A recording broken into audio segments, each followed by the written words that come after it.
Pozdravljeni v Sensinem podcastu Modra soba, prostoru modrosti, znanja, izkušenj in navdiha.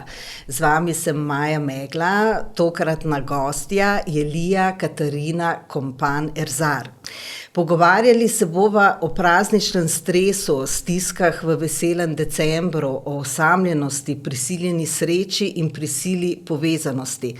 December je čas praznikov, obdarovanja, radosti, družinskih srečanj, izkazovanja ljubezni in topline, ampak sočasno je tudi peklenski čas za osamljene, revne, zapuščene. Tudi za vse, ki se ne veselijo druženja s partnerjem ali z družino. Kaj storiti in kako se naravnati. Ampak naj najprej predstavim. Dr. Katarina Lija Kompan Erzar je magistrirala in doktorirala na oddelku za psihologijo na Filozofski fakulteti Univerze v Ljubljani. Je izredna profesorica za zakonsko in družinsko terapijo na Teološki fakulteti Univerze v Ljubljani in predavateljica na področju psihoterapije in psihologije na Fakulteti Univerze Sigmunda Freuda. Je supervizorka z licenco ter predsednica sekcije supervizorjev pri Socialni zbornici Slovenije. Predava, vodi delavnice in izvaja supervizije ter izobraževanja za različne socialno-varstvene in izobraževalne ustanove. Raziskuje in objavlja s področja zakonske in družinske terapije, nevroznanosti, razvojne psihologije in teorije navezanosti. Redno se kot predavateljica udeležuje domačih in mednarodnih znanstvenih konferenc in kongresov ter je avtorica številnih znanstvenih člankov. V knjižnih objavah je predstavila moderno vzajemno čustveno razumevanje odnosov in nevrobiološke vidike čustvovanja v delih, kot so odkritje odnosa, skrita moč družine, ljubezen umije spomin, med dvema ognjema in teorija navezanosti ter najnovejša družina vezi 3 generacij. Katarina, dobrodošla. Dober dan.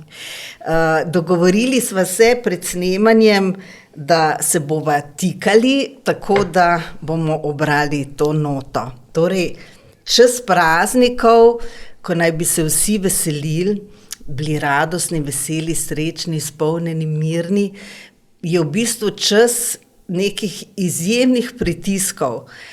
Moramo biti zadovoljni in srečni, ogromno stvari postoriti, nakupiti darila, prenoviti, pospraviti in pripraviti prostor in dom za druženje, zabave in praznovanja. Skratka, en izjemen čas nekih pritiskov, kaj se moramo takrat narediti, storiti.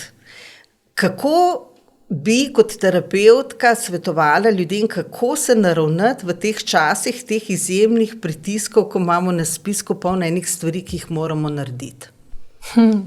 To je dobro vprašanje, zato ker naravnati se na ta čas se začne ne v decembru, ampak naravnati za ta čas se začne tako, če bi zelo radikalno postavili z rojstvom, če postavimo pa malo bolj tako vsakdanje, pa s 1. januarjem.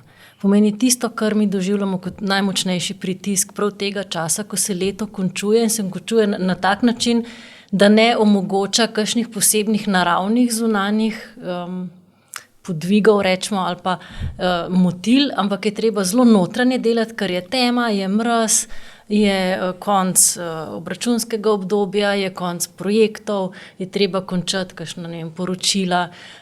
Leto odhaja in ga nikoli več ne bo nazaj. In pod tem pritiskom, ko bi ti hotel zadnji hip iztisniti še nekaj iz tega leta, jaz mislim, da je to glavni pritisk, ko odpre vse rane za nazaj, kar nisi iztisnil iz otroštva, kar nisi iztisnil iz srednje šole, kar nisi iztisnil iz odnosov, iz študija, če si šel študirati, kar nisi iztisnil iz kariere, kar ni prišlo ven iz druženja, poznavanja, vstopanja v svet, službe, odnosov s ljudmi. Naenkrat se pokaže ta praznina ali pa ta bolečina ali pa to pogrešanje in ti imaš samo še 1 mesec časa, da vse to nadoknadiš. In jasno je to tudi ena od najboljših tržnih niš. To se moramo zavedati, da takrat, ko je človek v stiski, bo vzel karkoli mu daš. Karkoli mu ponudiš kot rešitev. In zato se mi zdi, karkoli reči, kako se naravnati, kaj narediti, kako bi mi te praznike, ne vem kaj z njih iztisnili. Mogoče se ne bo zgodilo nič. Razen tega, da bomo še enkrat videli, da v bistvu iz življenja nismo še dobili tistega okusa ven, ki bi ga želeli vsak božič podoživljati.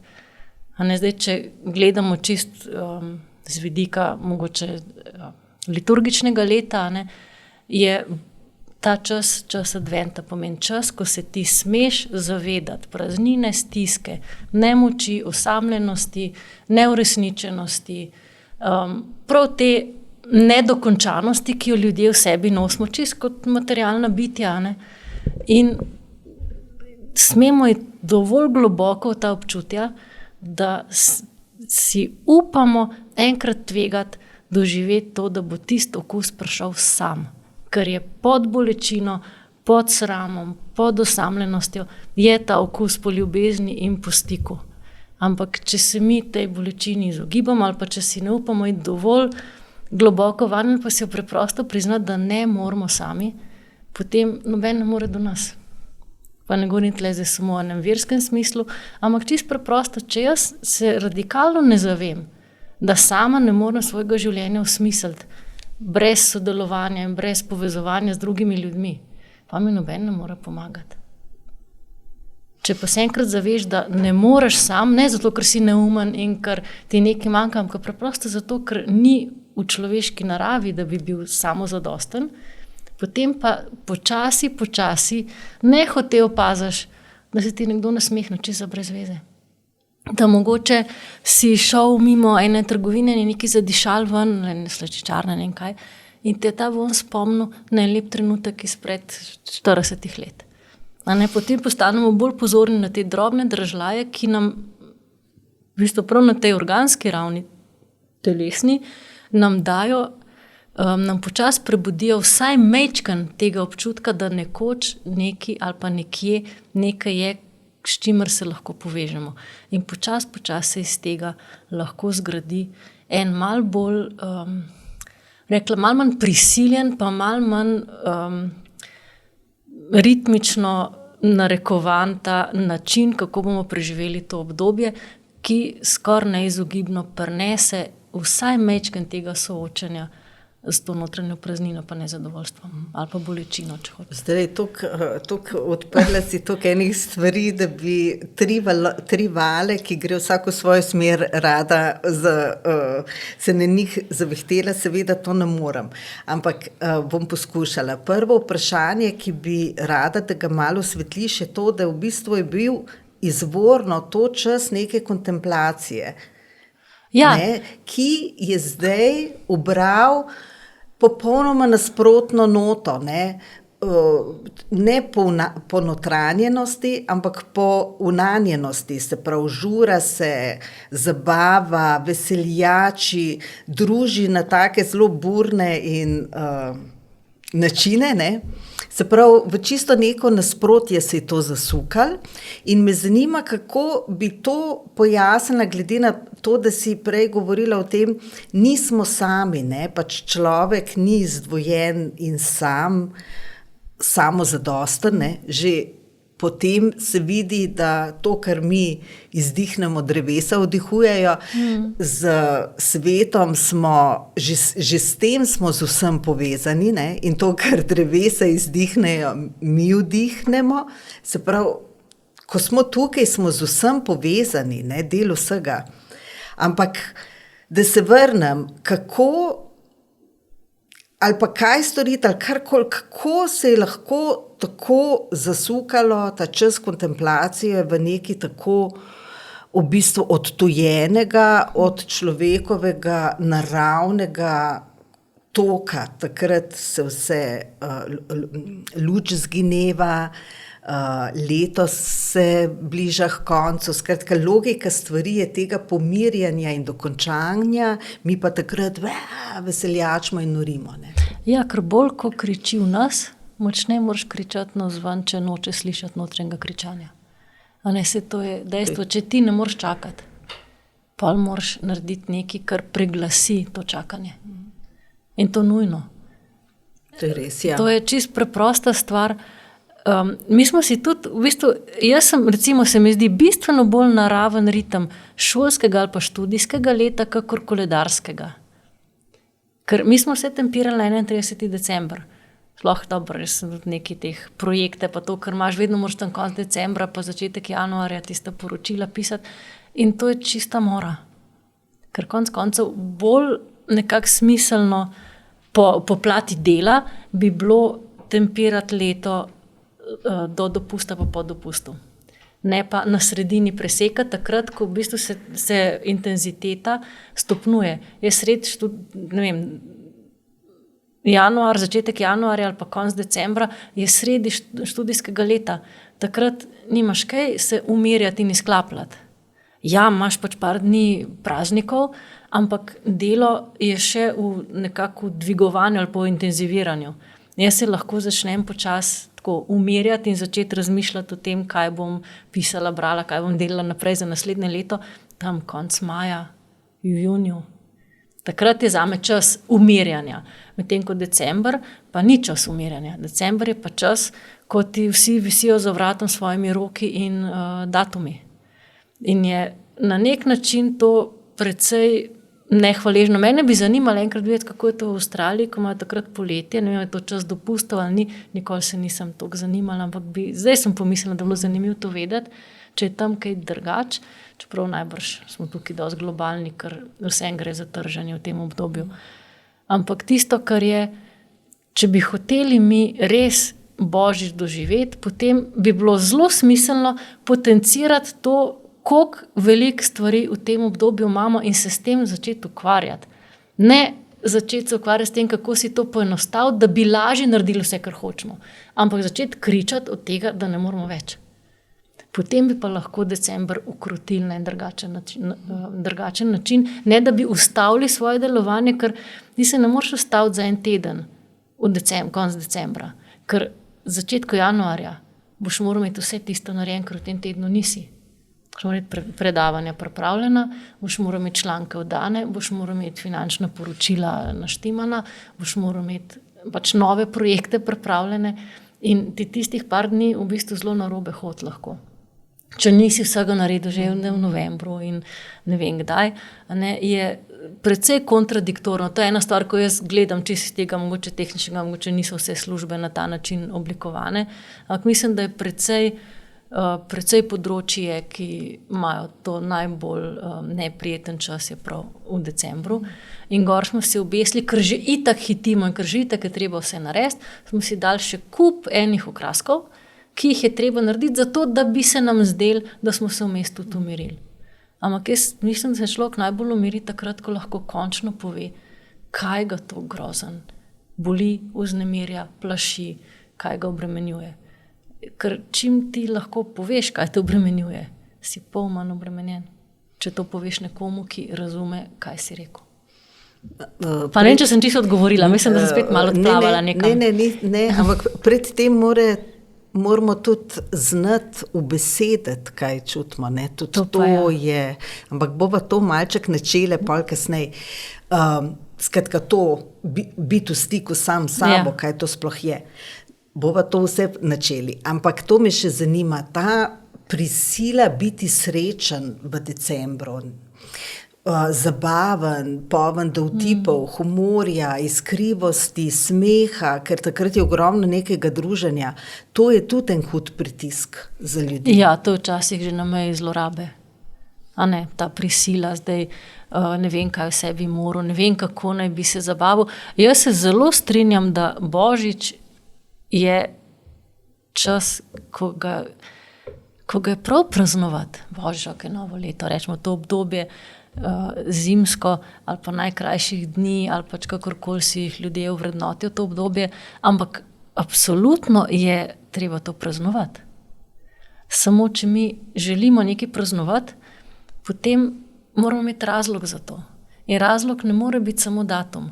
Razlog mora biti ena notranja izkušnja, ena odnosna izkušnja, eno presenečenje ali ena skrivnost, ki ki dovoliš, da se v tebi razkrije ali pa da malo pustiš malo bliže svoje doživljanje ali na ranljivost, ki jo lahko doživiš v odnosih. Če gledamo samo tako čisto banalno, kaj je Božič, kaj pomeni pač rojstvo. Božič je rojstvo nemoči. Jezusovo rojstvo je bilo rojstvo dojenčka. Ja, je bilo skrivnostno, je bilo edinstveno, je bilo zaznamovano z nedoumljivimi okviri, ampak še vedno se je rodil dojenček. Pomeni, jaz bi temu rekla, rojstvo, ki omogoča, da mi postanemo končno malo bolj tenkočutni sami do sebe in drug do drugega. In tukaj ni bilo praznovanje, ni bilo fanfar, ni bilo slovesnega vstopa, to je pa za veliko noč. Ampak rojstvo se je zgodilo na samem, se je zgodilo iz stiske, se je zgodilo v enem procesu, ki je bil že od vsega začetka čist nerazumljiv za normalno človeško razmišljanje. Od oznanjenja do rojstva v Betlehemu, možda še pravljica, kako je to možno, nič ni bilo navadno. Vse je bilo čudno, vse je bilo po odnosni, po vsebinski, po intelektualni plati je bilo nezamišljivo. In jaz mislim, da v tem bi se ljudje lahko zelo dobro prepoznali.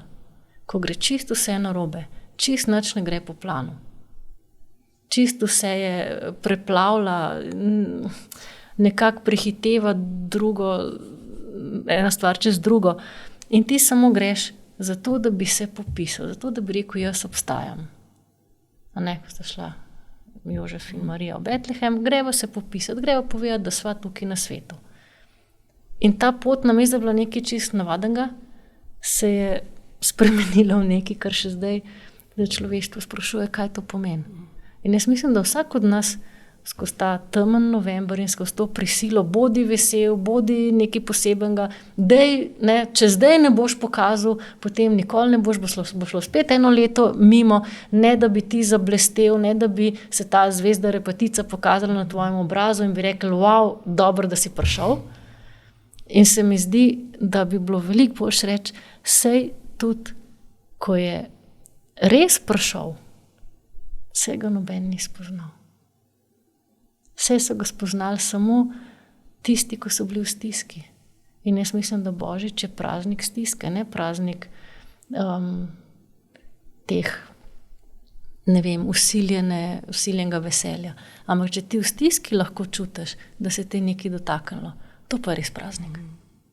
Ja, dotik v celem diapazonu tega, kar kot ljudje, kot človek nosimo, ne samo teh prijetnih, srečnih plati sebe, ampak tudi tistih, ki so bolj tenkočutne, ki lahko pripeljejo stisko, kjer smo ranljivi. Se pravi, sprejetje človeka in sebe kot celote v celem temu diapazonu. Ampak, ko si predstavljaš, kakšno praznovanje je to, ko si ti lahko ob nekom ranljiv in lahko nekaj poveš tako v miru, in ti ni treba skrbeti, kaj bo zdaj ta človek rekel, kaj si bo kdo mislil, kje ti kaj štrli in ne vem kaj, ampak si lahko vesel tega, da si in da se nekaj tazga res pristnega izmenja, drobenega, lahko je čisto banalna stvar, lahko je, ni treba nekaj ne vem kako poglobljenega, ampak to je praznik. Da greva zdaj na te stiske. December, filmi, ki se vrtijo, so filmi srečnih, veselih družin, ki se dobivajo doma v ognjišču, so vse nasmejani, harmonični, prijazni, topli, uspešni, s krasnimi karierami in tako. Reklame so polne teh podob, izložbe so polne podob srečnih družin. Za tiste, ki so osamljeni, je to peklenski čas, lahko. Ker je taka diskrepanca med temi čudovitimi podobami in tem, kar ljudje, ki so osamljeni, doživljajo v svojem vsakdanu. Kaj bi svetovala v tem času za te ljudi, ki so osamljeni, da postorijo ali pa da storijo za to, da ne bojo prišli v še hujšo stisko zaradi tega, ker so sami doma in nimajo nekoga, s katerim bi delili karkoli pač že. Zdaj bom rekla nekaj, kar bo mogoče zvenelo grobo. Ampak Jaz mislim, da prva stvar je, da se je treba s tem soočati. A ne, mi tako zelo rečemo, ja, vse te podobe sladne, podcukrane, ki jih imamo samo zato, da si možgane spereš, ker te tak s to stvari skrbi, pa gledaš tele butaste božične filme, zato ni treba nič razmišljati zraven. Pa malo je muske, malo lahko se izklopiš, piješ en kakao in kaj te briga. Ampak sej ti ljudje niso nesrečni zaradi teh podob. Ti ljudje so nesrečni zaradi popolnoma drugih razlogov.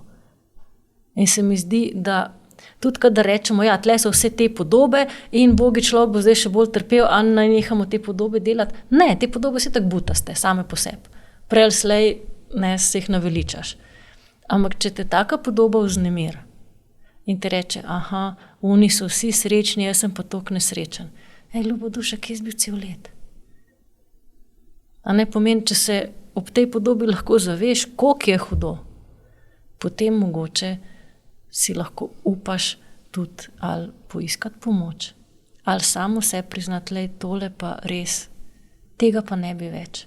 Tudi, če je bila mi krivica narejena, če nič nisem kriv za to, a ne boleče, enih izdajstev, razočaranj, zavrženosti, zlorab, nasilja, ki ga ljudje doživljajo tudi včasih še več v tem času, kakor običajno, a ne, jaz ne podcenjujem te stiske. Ampak konec koncev, včasih terapevti tako med sabo si rečemo, ko bo zadosti hudo, pol mogoče bomo smeli pomagati. Pa jaz ne govorim zdaj o plačljivih terapijah, govorimo pa o programih, ki so brezplačni. Govorimo o možnostih, ki so dane, da ni treba, da je to zdaj ne vem kaj, ampak a ne, sej človek, ko se odloči, da je pripravljen nekako dol pogolten to, da je v stiski, si bo pustil pomagati. In jaz mislim, da bi bilo treba zelo, zelo resno vzeti te stiske in zelo, zelo nežno in z eno naklonjenostjo in tudi dostojanstvom pomagati ljudem, ki so v stiski, da si pustijo pomagati. Pomagati ljudem, da si pustijo pomagati. Ja. In vrn dostojanstvo. Ne reči, ti si v stiski, zdaj pet, ja, ne vem, ko so oni prostovoljci, ki pet na Karitas, če nimaš za obleč. No, ne moreš reči človeku, ki nima za obleč. Se ne reče tako. Človeku, ki nima za obleč, rečeš, grejo pogledati, tam ima pa lepe stvari. Kakorkoli. Ampak nikoli preko njihovega dostojanstva. In meni se zdi tako, tak cenen izgovor, ja, lejte, kakšni smo, mi tle to oglašujemo, imamo tako okrašene izložbe, pa hvala Bogu, lej se malo blešči, pogleda se nekaj svetega tam v tisti temi od 4 popoldne naprej, ne. V redu, so bolj ali manj kičaste, kakšne so prav luškane, si vesel, da malo gledaš. Ampak, a ne, če je pa to zdaj izgovor, da se mi borimo proti temu, zato ker se nam ne ljubi poiskati poti do ljudi, ki res bi bili dolžni vrniti dostojanstvo in jim pomagati, da tudi oni naredijo kakšen korak, to se mi zdi pa zelo zavajajoče. Ampak vmes so še kakšni koraki, ne? To, da se poišče pomoč, je tisto, ko se res človek odloči. Ja. Ampak recimo pred tem, ne, lahko človek kaj tudi sam postori, ne, recimo. Tako, ljudje lahko ogromno naredimo sami, ampak takrat, ko nehamo delati na svoji samozadostnosti. Kaj to pomeni? Dokler jaz si rečem, ok, Katarina, si v stiski, da je to malo skri, pa se za lase iz blata vam potegnem samo sebe. Se bom matrala ko nora, pa mi ne bo uspel.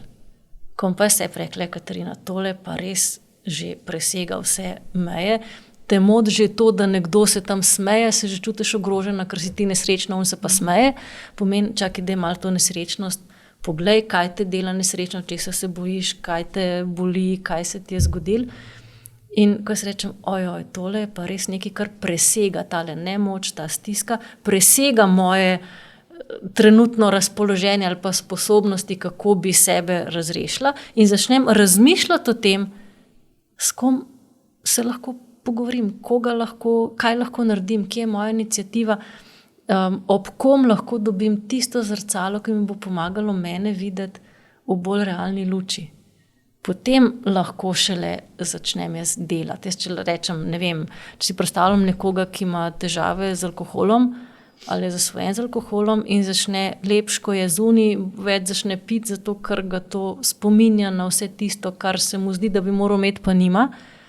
A ne, tak človek lahko sicer ima blazno voljo in bo zdaj rekel, zdaj pa sneham piti, sem se odločil in potem porabi cele praznike za to, da sedi v kotu in se čuva za to, da ne prije v kozarca. Meni si je uničil še to obdobje, ki ga je imel na voljo, da bi nekaj naredil. Ali pa si reče, čakaj, jaz le pijem. Zakaj zdaj pijem?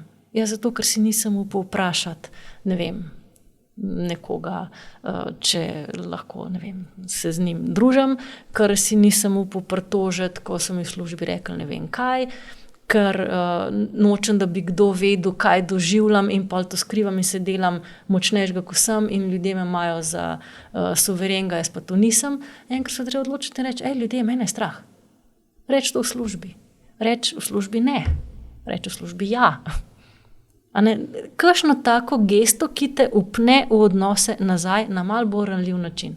Potem pa lahko začneš delati korake v smislu enega razreševanja. Pomeni, ko ti ne rečeš, jaz ne bom pil zato, ker piti je grdo in to mi škodi, to ni zadost. Ko pa ti rečeš, jaz zato ne bom pil, ker če pijem, potem ne čutim svojega otroka, ker mi alkohol toliko zmanjša intenziteto čustvovanja pa odzivnost, da jaz svojega otroka ne čutim več. Je zaradi otroka, mislim, ne zaradi otroka, ampak zaradi tega, ker želim, da ta otrok ima ob meni, da dobi en odziv, da dobi en del mojega srca. Zato ne bom pil in pol ne boš pil tudi, če bo telo hotelo piti. Ampak da greva na te osamljene zdaj, Okay. ne? Ker te, Ja, dajva teko. Ja, ker bi tlele pač bi načele in osamljene in odnose, ki so takrat se razgalijo šibkosti in družine, ampak te osamljene še nisva čisto osvetlili. V tem, Katarina, to bi rada, da mi razložiš. Mogoče, jaz sem laik, pa se bom probala izraziti čim bolj. Osamljenost se mi zdi, da nastopi takrat, lahko osamljenost tudi takrat, ko je nekdo v odnosu, recimo v nekem partnerskem odnosu, ko je to odtojeno, da se počutijo ljudje v tej odtojenosti sami in je to grozljiva stiska. Osamljenost mi je takrat nastopi ali pa nekako, ko nimamo zadovoljivih pristnih stikov z ljudmi, ker recimo nekdaj, ko sem novinarila, jaz sem imela in še vedno te ljudi poznam v Ljubljani, to je na tisoče nekih znancev, ne? Ampak to mene ne nahrani, to so seveda znanstva, kontakti, poznam ljudi in se lahko reče, wow, ti imaš pa izjemno bogato socialno mrežo. To je zelo relativno. Je bogata navzven, ampak pristnih odnosov pa nimam veliko. Ne? In tudi pristni odnosi so biseri. Ne? To je takrat, ko si res to, kar si z nekom, ki ti je blizu. Ne? In mislim, da je stiska osamljenosti takrat nastane, ko enostavno ta socialna mreža teh pristnih odnosov ni dovolj bogata. Ne? In potem nastane vprašanje, kako jo obogatim. To ne moreš pristni odnos kupiti v supermarket.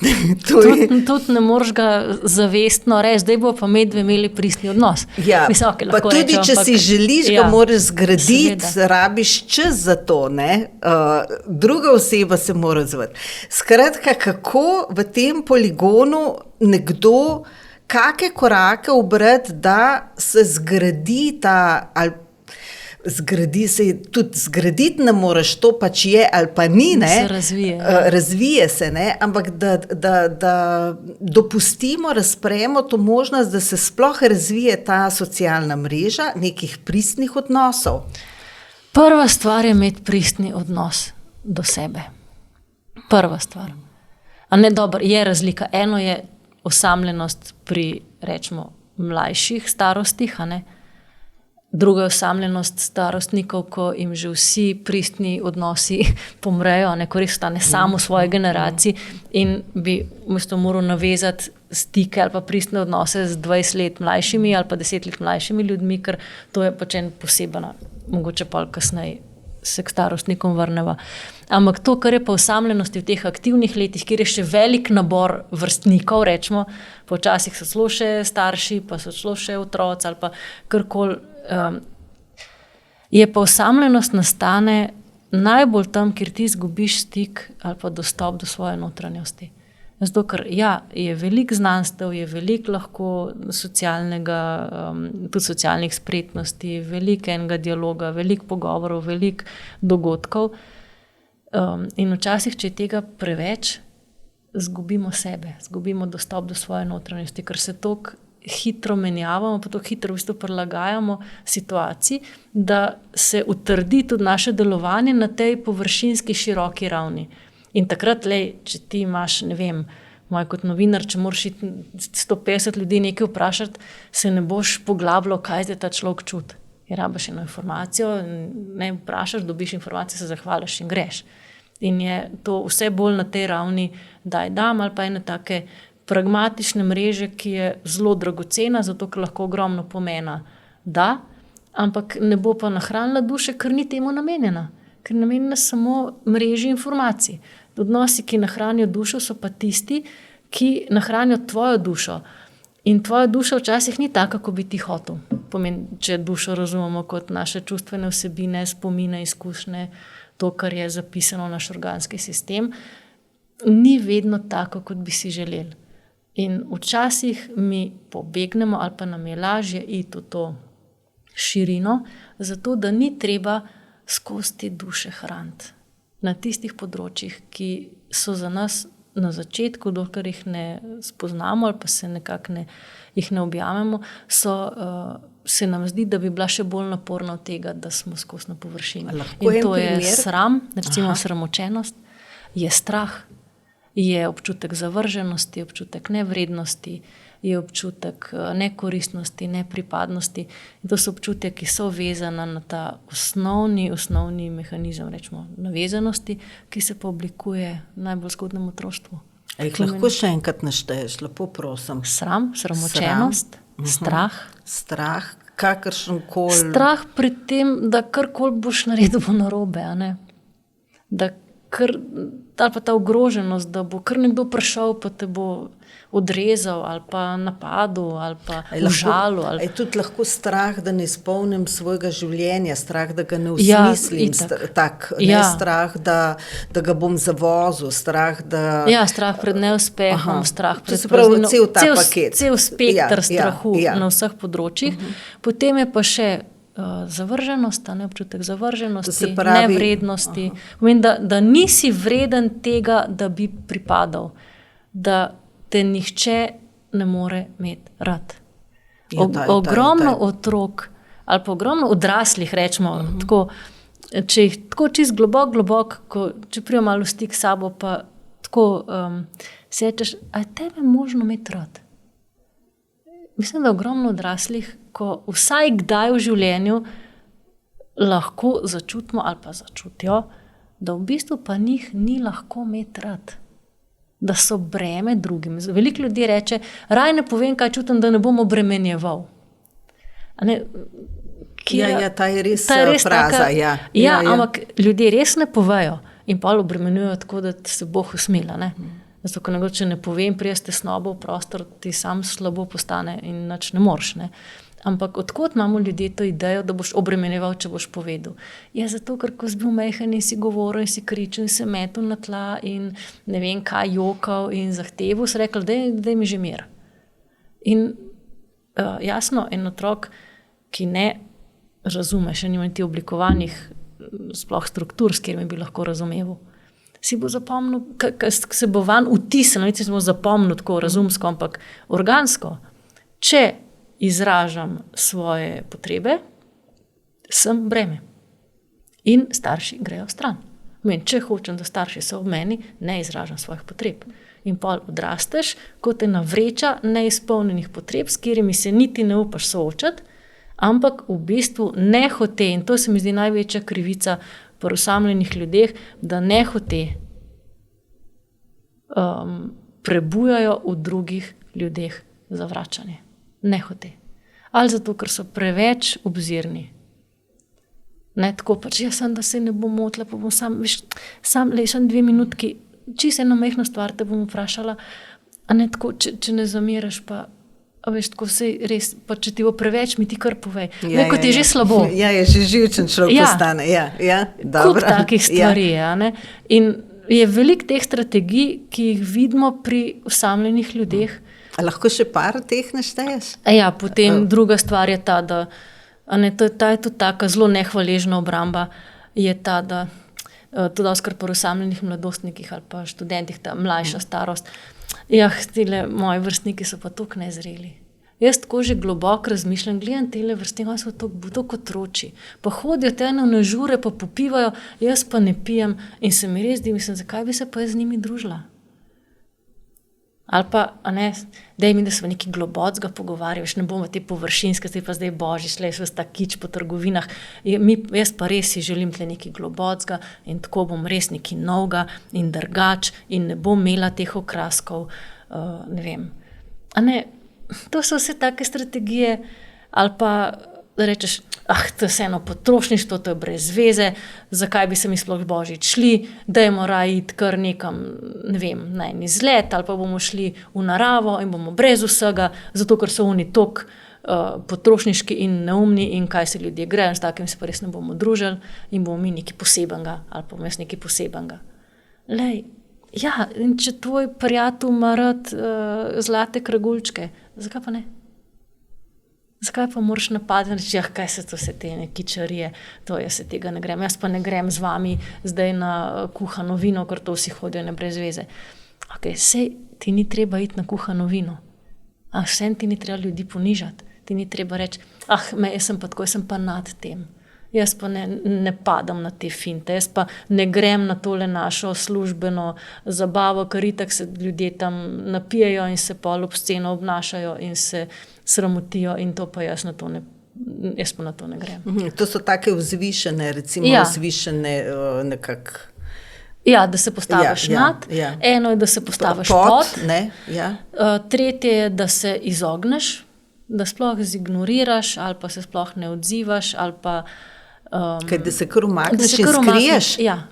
Da se kar skriješ, če tole je najbolj grozen čas leta, jaz se umaknem in se poskušam čisto izolirati od vsega, se ne družim z ljudmi v tem času, se ne iščem stika, ne hodim tja, kjer so vsi in pač imam eno svojo nišo.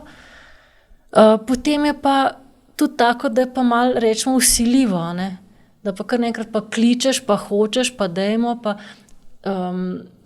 tako, da je zdaj se pa res moramo dobiti, ali pa kdaj se bomo pa dobili, pa daj mi točno povej, pa kako se bova dobila, pa jutri ob 2, ampak točno veš ob 2, boš točno prišel, ne boš zamudil, ti je v redu, da se dobiva. Eno preverjanje, ali ljudje resno mislijo ali ne, ali če ti nekdo pošle en SMS in pa razmišlja, čakaj, je to on zdaj resno mislil ali ne, ali to kar nekaj povedati, ko vsem enako poslal, ali pa ljudje, ki pošljajo vsem isti SMS za božič. Recimo ima nekdo 50 prijateljev in želi vsem voščati ali pa za nov let ali kakorkoli in imaš kakšno tako generično sporočilo. Zdaj, so ljudje, ki bo rekli, kako dobro, tudi mene ima na mailing listi, tudi mene ima med naslovi noter. In so ljudje, ki bo rekli, sem je isto poslal, te brez veze. Tukaj se ločimo, ljudje, kako interpretiramo isto situacijo. Ampak to me zanima, Katarina, rekla si, da za te, ki so osamljeni, da se vse začne pri pristnem stiku do samega sebe. Kako gojiti, razpreti, imeti pristen stik do samega sebe? Kje se začne pri temu, da občutimo, da si dovolimo občutiti to, kar čutimo, ali kje se začne to gojenje pristnega stika? Prav tam, da se, v bistvu je to tako se mi zdi, da so trenutki v življenju, ki ti omogočijo, da se pa lahko zavestno odločiš, da se boš tem spopadal ali pa da se boš tega lotil. In to je takrat, kadar te nekaj zelo preseneti ali pa te nekaj zelo razžalosti ali pa te nekaj zelo prizadene, ko se prebudijo kakšna močnejša občutja, lahko tudi osamljen, ko si recimo v enem prijateljstvu globoko razočaran. To je en trenutek, ko se lahko si prisiljen na nek način se malo vase ozreti in reči, ok, kaj se mi je zdaj zgodilo. Jaz sem živela v prepričanju, da je to moja najboljša prijateljica in zdaj me je tako zabila ali pa tako zavrgla ali pa tako nekako prekinila stik z mano, da jaz sploh ne vem več, a sem čisto narobe čutila teh 15 let, a je njej cegel na glavo padel, ali sem nekaj toliko nedopustnega naredila, česar sploh ne razumem in mi niti ni povedala, ampak se ti zamaje tisti temelj. Nekaj si mislil, da je in pa se ti nekdo spodnesel tla pod nogami. In takrat si lahko rečeš, ok, zdaj se pa ustavimo, pa poskusimo sam najprej pač izjokati ali pa nekako tako pustiti, da se telo majčkeno umiri, potem pa čisto preprosto premisliti, a si jaz res želim stik s to osebo, ali mogoče sem bila s to osebo nekako se družila ali pa ohranila ta stik zato, ker ni bilo nikogar drugega, ker je bilo najlažji, ker ne vem, ker je ta oseba kar sama okoli mene hodila ali pa ker je bil ta stik toliko samoumeven, a ne da počasi začnemo vse iskati ali pa nekako si dovolj priznati, da nas kaj ne zanima. Da mogoče vse čutimo praznino, sploh ne vemo, kaj bi radi. Da v bistvu nimamo možnosti, sploh nimamo ideje, kaj bi bilo tisto, po čemer hrepenimo, sam groza nas je in sploh ne vemo, kaj tukaj delamo. Ponovadi je praznina spodaj, velikokrat je praznina spodaj, ker dokler je bolečina, ti vsaj veš, čim imaš opravka. Ko pa enkrat ugotoviš, da je v bistvu prazno in da ti sploh ne veš, kaj čutiš, kaj bi rad, kdo si, odkot prihajaš, kam greš, to so tiste občutja, ki jaz mislim, da so zelo pogosta takrat, kadar so stvari na zunaj zelo usmerjene, pa zelo v eno stran zapeljane. Tako kot si rekla na začetku za Božič, vsi vemo, kaj bi morali biti. To je toliko ozko zastavljeno, da jaz mislim, da 99% ljudi nima pojma, kaj bi s tem. Ker se noben v tem ne prepozna do te mere, da bi lahko avtomatično začutil, to sem pa jaz.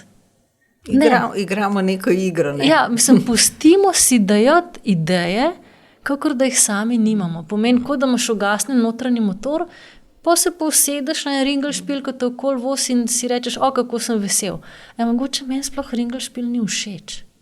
Pa si ne upam tega reči, ker vsi sedijo na ringelšpilu.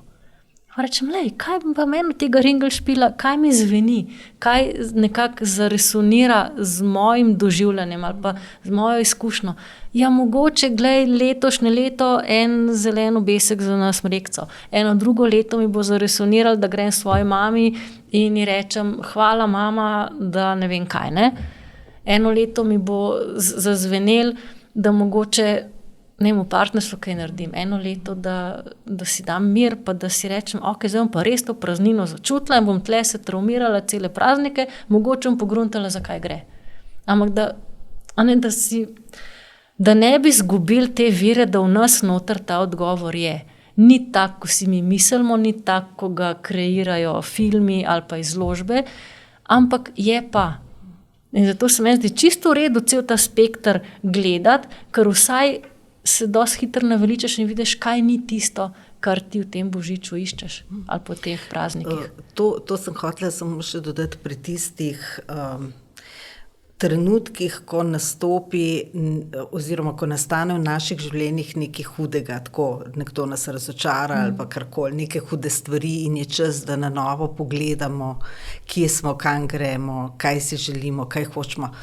Ampak tudi to je, da se lahko skozi življenje kakšni zelo temeljito spremenijo, kakšni manj temeljito spremenijo. Se pravi, da se lahko ne zgodi nič takega, ne dramatičnega. Preprosto dva človeka, ki sta mogoče pred 30 leti se razumela, pa sta delila neke skupne vrednote, gresta tako vsak sebi, da so te vrednote v različne smeri se razvijata in se tudi te vrednote potem tako spremenijo, da s časoma postaneta nekompatibilna. Ne govorim za partnerstvo, lahko so, ali pa tudi ne, ampak za prijateljstvo. Skratka, ni nujno, da je kdo nekaj hudega naredil, lahko se enostavno razvojno to gotovo. Tudi če vidimo recimo otroška prijateljstva, kako grejo lahko v popolnoma druge svetove, ampak okus po prijateljstvu pa ostane. Ni treba, da se potem s to osebo družiš celo življenje, ampak ko jo srečaš čez 30 let, se obudi okus tistega prijateljstva iz prvega razreda. In potem, kadarkoli se to sreča, ti notranjost zapoje. In ni treba, dve stvari sta. Najprej je dragoceno, da vsaj kakšno izkušnjo tega stika imaš. In vse te izkušnje odnosne se zapišejo v naše telo, v naš implicitni spomin, rečemo telesni spomin. In to je čisto zadosti, to ostane zapisano za zmeri. In potem ni treba s fizično prisotnostjo ohranjati stika, da bi še kdaj ta okus se prebudil, ampak res, to je tudi, rekla, finta čuječnosti in te prisotnosti in vseh teh tehnik, ki se zdaj razvijajo, da bi si dovolili izkušnjo dati, tako kot je. In jo pustiti tam, kjer je. Pomeni, eno so te izkušnje, ki nam dajo okus skozi celo življenje, občutek, kako je bilo v eni prodajalki v trgovini, ki je takrat, ko si bil ti mali otrok in si se tam jokal, prišla in ti je rekla, kako si pa ti prijazna punčka, pa ti je dala nalepkica, pa ne vem, karkoli. Si jo zapomne za celo življenje. In ta spomin se prebudi vsakič, kadar si v podobni stiski. Lahko. Pomeni, teh izkušenj, če smo preživeli do odraslosti, jih imamo dovolj, da je naša duša to preživela. Če ne, verjetno bi bilo malo drugače. Zdaj z nami v tem trenutku. Druga stvar, pomeni to, da so močne izkušnje, ki smo jih lahko res sprejeli v celoti. In večinoma so to bolj otroške, ker takrat se težje izognemo temu, da bi res prezrli stvari, ko se nam dogajajo. Druga stvar pa je v teh odnosih, ko si jih omenila, rečemo odraslih, ali so partnerski, ali prijateljski, ali kakorkoli, ki se pa ni nujno, da se nam to globoko vtisnejo. Ker kot otrok se ti vtisne vse kot v vosek. Ko si pa odrasel, si pa že bolj taka jeklena plošča, treba pa orang praskati, da se kaj pozna. In se lahko ogromno izkušenj gre popolnoma mimo nas, ker so obrambe čustvene lahko že toliko postavljene, da si ti ne dovoliš več, da se ti stvari toliko globoko dotaknejo. In je ogromno ljudi, ali pa tudi vsak od nas v kakšnem odnosu, živimo v izložbi, ne pa drug ob drugem. Pomeni, nekako gradimo odnos, tako kakor se nam zdi, da bi bilo treba, in pazimo, da se ob tem ne ranimo do te mere, da bi bilo preveč boleče. In v odnosih, ki so zgrajeni na tak način, rečemo bolj mogoče iz ene izogibajoče navezanosti, tam, kjer je manj čustvene intenzitete, je pa lahko veliko zanimivega, simpatičnega skupnega bivanja, je lahko tudi kakšna zaljubljenost na momente, lahko tudi, ne zdaj shotlo tudi razvrednotiti, ampak preprosto je strah pred tem, da bi se premočno odprlo vprašanja pripadnosti, sprejetosti, ljubljenosti in tega, kako globoko lahko je sebe izrazim, ne da bi tvegal prekinitev stika. Če se tukaj gre samo do izložbene mere, potem po določenem času vsako izložbo je treba zamenjati, ker se naveličaš. Božične izložbe so v redu, zdaj 2 meseca gledamo, pa jih imamo že malo dosti. In tudi izložbe odnosov se izpraznajo. Zato tovrstni odnosi rabijo biti zamenjani po parih letih. Zato toliko teh menjav v odnosih. Tako kot izložba. Vsak mesec nova, vsak letni čas nova. Kaj pa ta skrb za sebe? A je še karkoli takšnega, to seveda bi lahko zdaj o tem govorili nekaj dni, ampak vseeno, a je kaj takšnega, kar pa bi se dalo opozoriti, da ljudje počnejo, razprejo, storijo. Kaj so tisti najbolj pomembni koraki skrbi za sebe, negovanja samega sebe? Prva stvar, da si odpustiš, da si tak, kot si, in da si odpustiš, da se ti je zgodilo, kar se ti je zgodilo. Ljudje sebi nekje globoko malo zamerimo, da se nam je to zgodilo. Pa zakaj lih meni, pa zakaj se raven stoknujem, pa kaj z mano narobe, da mene vsi zapustijo, pa kaj, a ne, je lažje eno krivdo ali pa en tak, ali pa pri drugem iskati vse, ampak tako iščemo vzroke, da bi rekli, lej, Bog pomagi, to se je zgodilo. A lahko tebi to vse odpustiš, ne da bi se krivil, iskal vzroke in posledice in se maltretiral s tem, kaj bi bilo, če bi bilo, kaj bi moral, pa nisi, kaj moraš, pa si ne upaš. Ampak čisto preprosto reči, lej, tukaj sem, takole je, tole doživljam, to se mi je zgodilo in Bog pomagi. Prva stvar. Druga stvar, si dovolj verjeti, se to je spet ena taka, ne kot volja, ampak si dovolj pustiti, razmišljam, kako to temo prepeljala, si toliko sprostiti sam v sebi, da si dovoliš zaznati tudi pozitivne stvari. To ne pomeni, da ti sediš pred špeglom in si govoriš, jaz sem v redu, ampak preprosto, da si rečeš v redu. Velikih lepih stvari ni. Je totalna praznina, vse skupaj je šlo v franže in nimam več kaj pričakovati, ali pa sem razočaran, sem prazen, ne vem, kaj bi. A ne, to pa če ne tista. Si nekako dopustiš, odpustiš, da je stanje, kakršno je. In naslednja stvar je, da počasi začneš opazovati stvari okrog sebe. A ne, zdaj ena velika tema v psihologiji je ta pozitivna psihologija. To ni to, kar se razlaga, to tele, jaz sem dober, imaj pozitivne misli in se s tem tripaj in lepi si pozitivne besede na steno. Ampak je eno raziskovanje, ki ugotavlja, da negativna čustva, ki so nujna za preživetje, so avtomatična, so izven naše zavesti, delujejo in bojo vedno prišla v zavest, ker pač morajo, če ne bi preživeli. Medtem ko pozitivna čustva so pa bonus, so pa vezana na zavestne procese, pomeni, ti moraš pozornost obrniti na pozitivna čustva, če jih hočeš zaznati, če hočeš, da jih telo sploh v zavest sprejme. A ne pomeni? Ulala, to se pravi, da čisto razvojno, da so negativna čustva del teh nižjih razvojnih evolucijskih možganov, tista pa višjih pozitivna. Ja. In to v smislu, kaj so pozitivna čustva? Hvaležnost, zaupanje, spoštovanje, čudenje, do potem zadovoljstva, ljubezni, naklonjenosti, pač kar je teh tudi odnosnih čutenj. Ampak taka banalna, če hočeš ti vedeti, da je zunaj pomlad, moraš pogledati skozi okno. Če pa hočeš vedeti, da je zunaj prometna nesreča, ti pa ni treba skozi okno pogledati. A ne, če hočeš ti vedeti, da je nevarno, lahko mižiš, pa boš čutil, ker bo telo zaznalo vse te dražljaje, ki v nevarnosti govorijo. Če hočeš ti vedeti, da je varno, moraš pogledati okoli sebe. In pozitivna čustva odpirajo našo pozornost, pomeni, če enkrat smo nekje na varnem, pomeni fizično na varnem, ali pa to čustveno na varnem. Ne? Konec koncev to je tisto, čemur sem rekla, da si odpustiš samo sebi, da nekako rečeš, lej, takole je, ampak tukaj na tem kvadratnem metru sem pa zvaren. Potem pa lahko počasi, ko se ta alarm majčkeno ugasne, lahko začnemo gledati okrog sebe. In takrat telo začne srkati dražljaje, ki govorijo o varnosti. Ali pa obratno, dražljaje, ki prinesejo varnost, ki čisto organsko jih mi zaznavamo kot varne, so en očesni kontakt, glas, ki je melodičen, ki nekako je kakor mamina uspavanka ali govorjenje, recimo tak glas, ki sledi, ki je čustveno usklajen s pomenom govorjenega. A ne pomeni, da ni, da govoriš nekaj, čutiš nekaj drugega, misliš nekaj tretjega, pa je pa 100 glasov pozna. Ampak da je tako iz enega kosa. Potem je tudi toplota, hidriranost, von, a ne kup teh dražljajev, ki jih pa telo razume kot zdaj sem pa na varnem.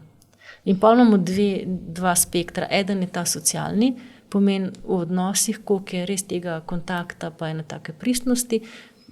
To je tisto, kar krepi naš ta socialni krogotok, pomeni sposobnost zaznavanja varnosti v naši okolici. Drugo so pa čisto preprosto tele ostali čutni vnosi. Od okusa, vonja, barve, zvoka, glasba, recimo eno je eno področje, ki nudi ogromno čustvene hrane. Ogromno. Zato, ker ima strukturo, ker ima tonaliteto, ker ima ritem, ker ima harmonijo in ker je izredno širok spekter, kjer lahko vedno najdeš zven svoje duše. In včasih je to heavy metal, včasih je klasika, včasih je samo šelestenje listkov, ampak vedno lahko najdeš v zvoku svojo notranjost, če si jo pripravljen iskati. In to je tudi nekaj, kar je kot ena taka povratna zanka, ki telesu reče, na varnem si. Umir se, lahko se oddahneš. Tukaj ti ne grozi nobena nevarnost. In potem je vsak od nas občutljiv, bolj dovzeten na določenem področju. In ko telo začne zaznavati varnost in če se aktivira socialni krogotok, bo avtomatično ugasnil alarm. To je čisto mehanska, fiziološka stvar, skoraj kot da ima 2 gumba, kjer ga boš prižgal. Mi se pa zelo matramo na ta alarmanten način preprečiti, da bi bil naš alarm, pomeni ta stresni odziv, ves čas prižgan. In potem hitimo, da ne bi zamudili, skozi skozi te nekaj nabija, tudi če kakor pozitivne stvari. Ampak v resnici, kaj pa je pozitivnega v tem, da moraš ti do 5 popoldne nujno priti 23. decembra, ker takrat bo neki popusta 5%. Če moram s cel dan hiteti, da bomo 5 popoldne nekje, meni je slabo že zjutraj. Kaj mi to pomaga? To so negativna čustva. Ne? Pomeni en drill, en usiljen ritem, ki ti čist naš ne prinese. Če pa je reče, naš ti ni treba. Naš ti ni treba. V miru, karkoli, že nekaj našla.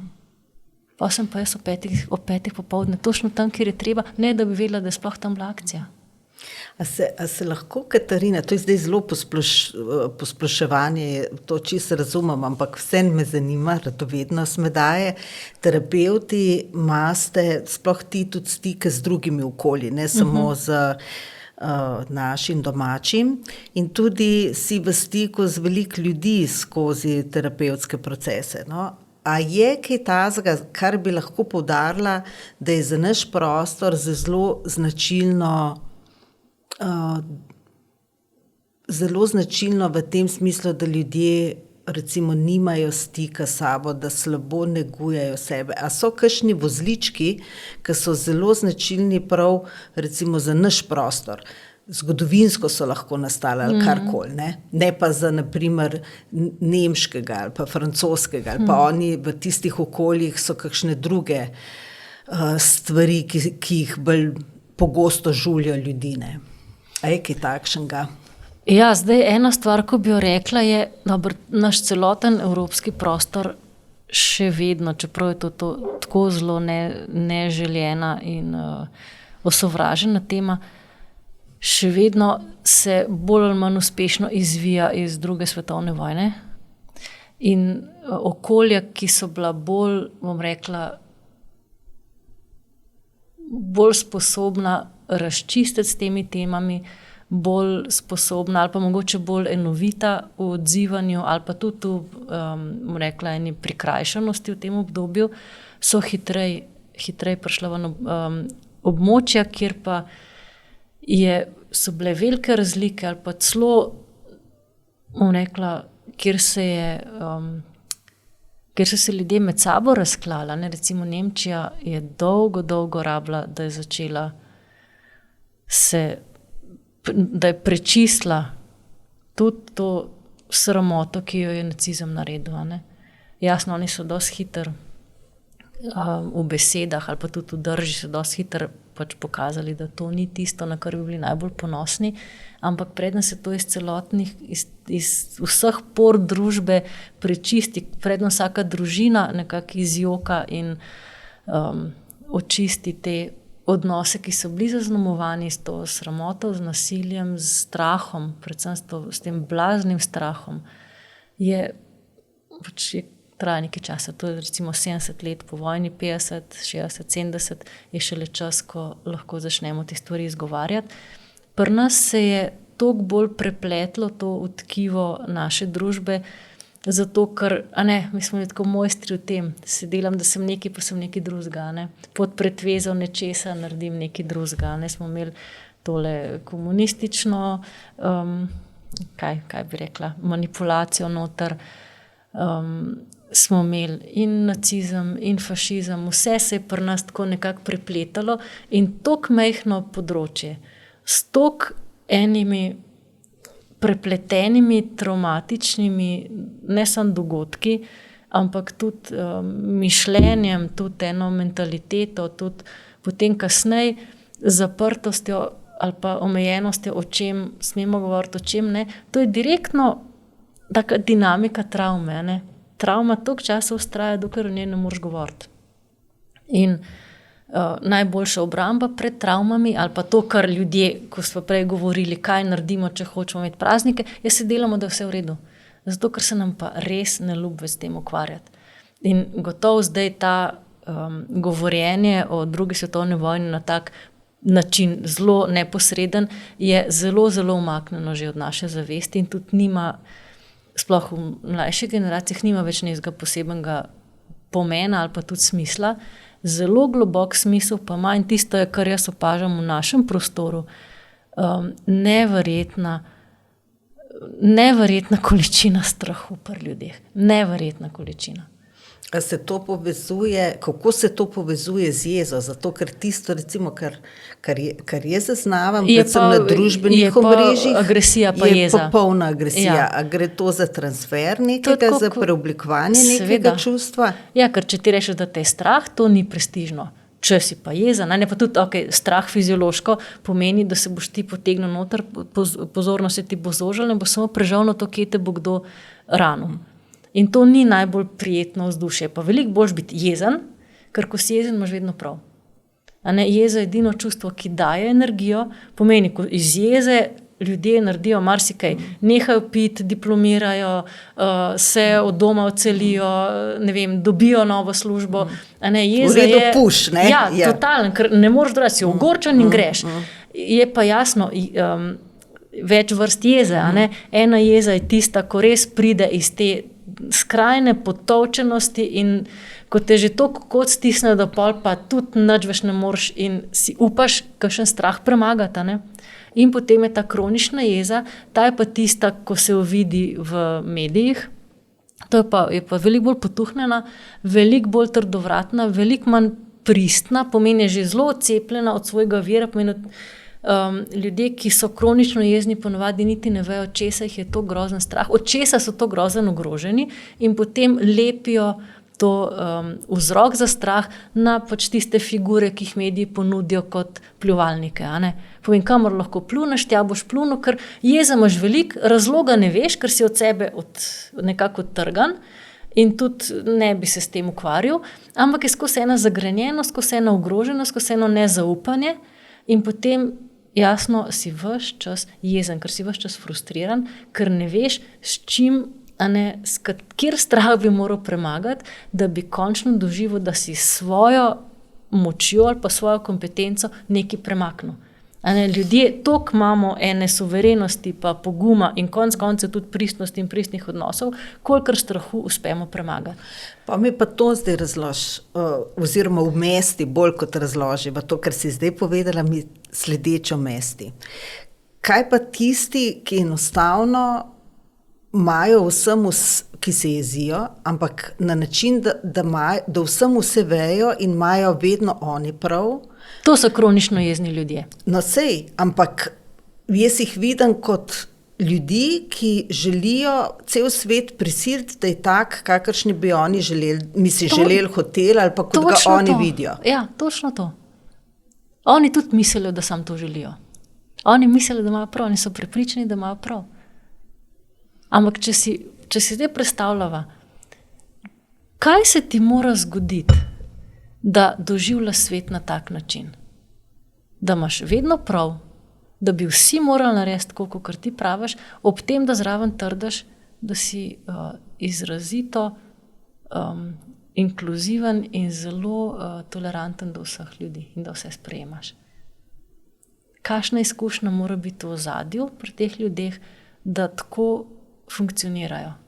Meni je nedojemljiva. Jaz si predstavljam tega mehkega otroka, ki je bil toliko nemočen, ker je imel najbolj pametnega očeta, najbolj pametno mamo, ali pa, koliko se je moral neumenega počutiti, da se mora zdaj na tak način metati ven.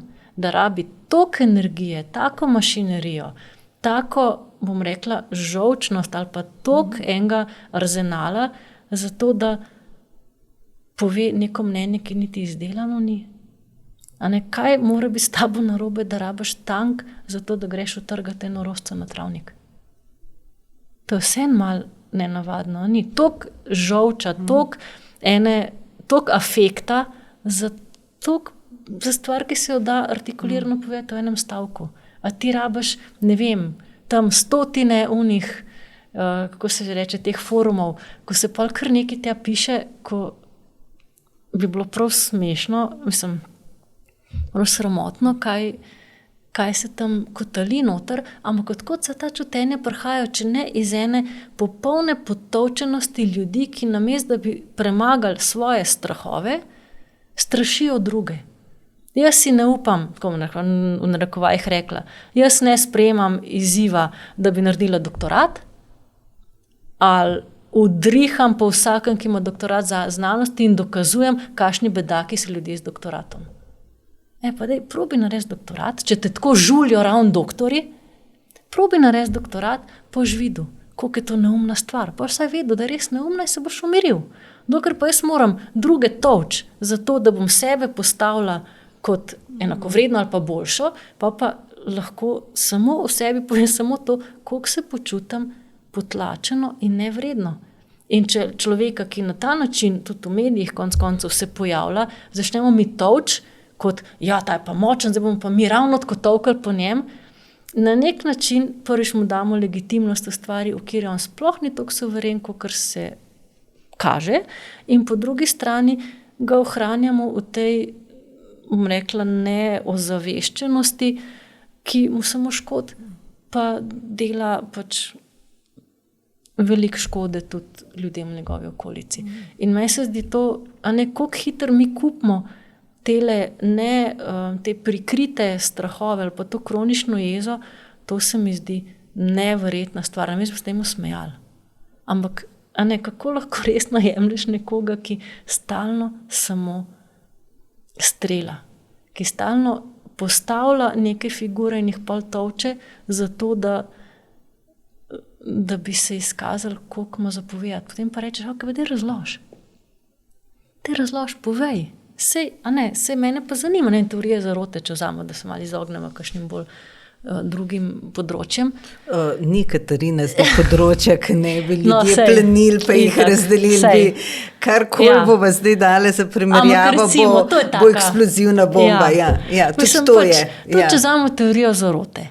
Zakaj bi jaz nekoga, ki je nekako doživel ali pa razumel stvari na en določen način, zakaj bi se jaz s to zaroto borila? Mene bi sam zanimal še malo več o tem. Jaz bi hotela res vedeti, glej, če so nam usadili čip v glavo, daj mi razlož. Pa ne v smislu cinizma, ampak dajmo mi dva to pogledati, kako bi to bilo, če bi res ljudje imeli čip v glavi. Če bi res se dal z injekcijo, da imaš toliko mikročipke, da jih lahko v žilo staviš, kaj bi se zgodilo? Zakaj misliš, da bi nekdo imel interes to delati? Zakaj ti ljudje ne bi enkrat povedali do konca, kar mislijo? Mi pa, dokler ta ideja tako pride, kot zdaj imaš čip v glavi in ti tega ne verjameš, pa si pa neumen, da se ne moramo na tej ravni pogovarjati, ker jaz nimam pojma, kaj ti razmišljaš, ti nimaš pojma, kaj jaz razmišljam, razlož mi. To je plemenito in široko grudno in tako, ampak človek nima toliko časa za vse stvari. Mislim, to je možno takrat, ko so kakšni bližnji odnosi, jim namenaš pozornost in čas, ne? Tudi v tem, da vidimo stvari drugačne. Absolutno namenaš vso pozornost in čas, ampak kar vsem, to pa res ne. Vsem ne, ampak če pogledamo, koliko časa pa koliko prostora je bilo temu namenjeno. Ampak ne efektivno, ne spoštljivo, ne čuteče, ne razumevajoče. Bilo je namenjeno zopet kot poligon za borbe, ne pa na ta način, da pristopaš človeku s spoštovanjem. Ja, in to je škoda, zato ker se tukaj samo ventilira in ohranja ta kronična jeza. Pod to kronično jezo so pa 1, 2, 3, 4 generacije, ki niso uspele izčistiti svoje bolečine, smrti, razočaranja, strahu, groze in so nekako odraščale v izmikanju temu globokemu strahu ali pa tej globoki ogroženosti. Kar se kaže pač na različne načine, a ne, ali kot prisotnost alkoholizma, to je pri nas ena. Mislim, da je ta epidemija vzame še več ljudi kot COVID in da je še močneje razširjena. In se mi zdi to nekaj pošastnega, zato ker se stalno opravičuje in se ji absolutno ne namenja dovolj pozornosti, pa zelo se smeši, kadar se postavi stvari malo radikalno. To je recimo ena stvar, ko je po vseh statistikah tudi med mladimi ljudmi v Sloveniji bistveno več alkohola, kakor med drugimi. Bistveno več. Med drugimi mladimi. V drugih državah, v Evropi, tako primerjalno. Ja. Ne? Je pa še droga je tukaj, ne? Ja, droga pač tudi. Tle ne vem, čeprav izstopamo v evropskih merilih po alkoholu sigurno, pa po samomorih, ne? No, kar je pa zopet vezano na agresijo. Ja, verjetno, ne? Ja, na agresijo, na praznino in na res to zavračanje pa nepripadnost. Na to odsotnost močnih izkušenj in tega, da te odnos drži gor. A ne, samomor, da bo vedno stal skrivnost. Vsak ima eno svojo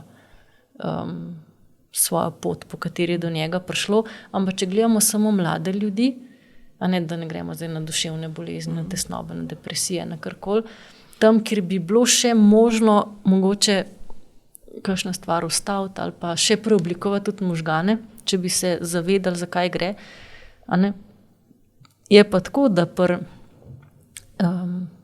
pri mlademu človeku, pri otroku, če nima razvitega res tega socialnega krogotoka, pomeni, da ni imel izkušnje močnega čustvenega stika.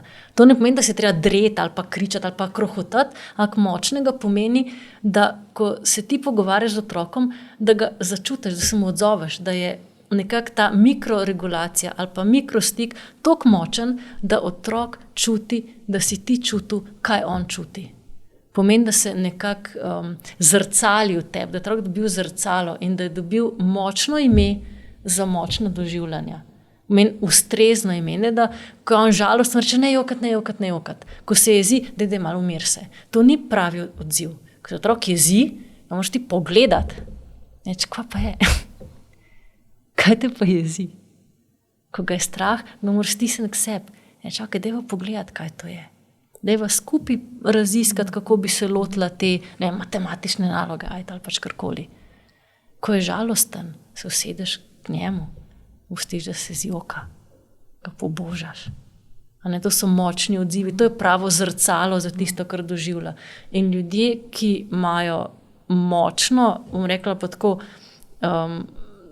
dobro razvito in hkrati zregulirano to sposobnost čustvovanja, pa zavedanja svojega čustvovanja, je manj verjetno, da jim bo kdaj toliko močno zmanjkalo čutenj, da bi bili zmožni iti preko svojega preživetja. Ker konec koncev narediti samomor pomeni, da ti telo takrat, ko bi se moralo začeti boriti za tvoje preživetje, da to odpove. Če bi medve zdaj šli na eno visoko stavbo in pogledali dol, in bi rekli, a se zdaj vržem dol.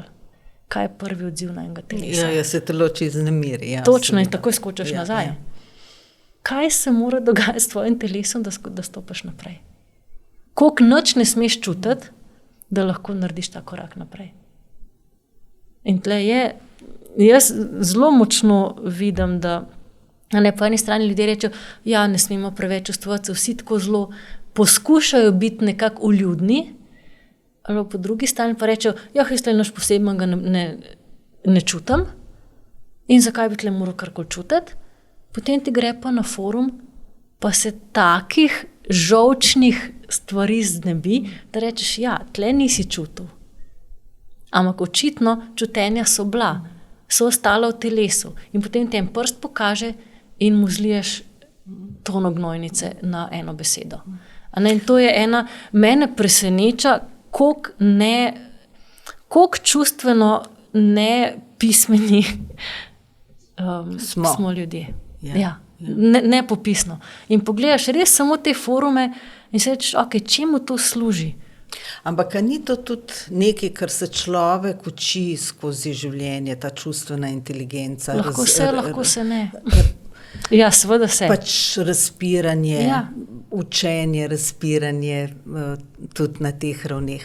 Ampak sledeče, ker smo zdaj na temu decembrskem času, če se vrneva ali pa osvetljiva, zdaj, ko smo malček te usamljene, pa ta pristen stik sam sabo ali pa stik sploh samega sabo, se malo posvetiva še družinam in odnosom.